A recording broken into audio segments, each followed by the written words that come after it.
Welcome to our channel. Today we how to install Surfer SEO on WordPress. Easy tutorial step by step clearly. Begin by logging into your WordPress admin dashboard.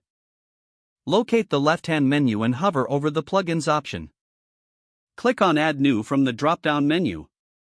In the search bar, type Surfer SEO. Press the Enter key to view the search results. Once the results load, find the Surfer SEO plugin.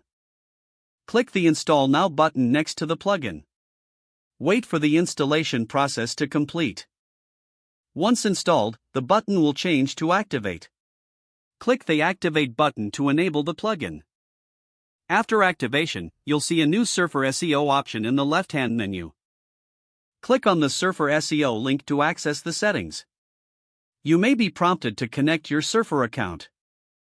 If you don't have an account, visit the Surfer SEO website to create one. Log in to your Surfer account using the provided credentials. Follow any additional instructions to complete the connection. Once connected, customize the plugin settings according to your preferences. You can explore features like content optimization and keyword analysis. Remember to save your changes after adjusting the settings. After setting everything up, navigate to a post or page you want to optimize. You will now see Surfer SEO options available for that post. Use the insights from Surfer SEO to enhance your content. Enjoy improved SEO performance with your newly installed plugin.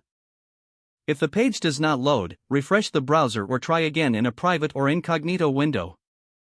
Make sure you are using the correct email address, then retype it carefully to avoid small typos. If your password is not accepted, use the reset option and create a new strong password you can remember. Check your spam folder for verification or security emails, then complete any requested confirmation steps. Enable two-factor authentication if available to improve account security and reduce unauthorized access risk. After signing in, review your profile details so your contact information and settings are accurate and current. If you see an error message, note it down and try again after restarting your device and internet connection. Don't forget to like this video and subscribe to our channel for more step-by-step tech guides.